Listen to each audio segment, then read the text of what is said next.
নামাজ যারা পড়ে না ঘাড় ধরে ধরে তাদের আনেন। কেন নামাজ পড়বা না? তুমি মুসলমান, এই মুহূর্তে তুমি আমরা এক কাতারে দাঁড়াই।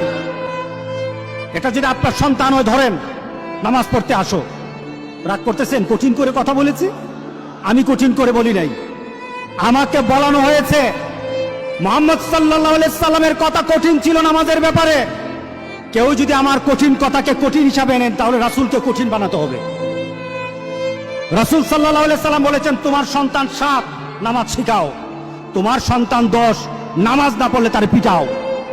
কে বলেছেন? কে বলেছেন? রাসূল বলেছেন। তাহলে রাসূল কঠিন হলেন না? নামাজের ব্যাপারে কঠিন না? নামাজের ব্যাপারে আমরা কখনো সহজ হব না। রাজি আছি তো সবাই ইনশাআল্লাহ? নামাজের ব্যাপারে আমাদের কোনো সহজতা নাই, কোনো কম্প্রোমাইজ নাই, কারোর সাথে আমার সম্পর্ক নাই। নামাজ আছে তো Likey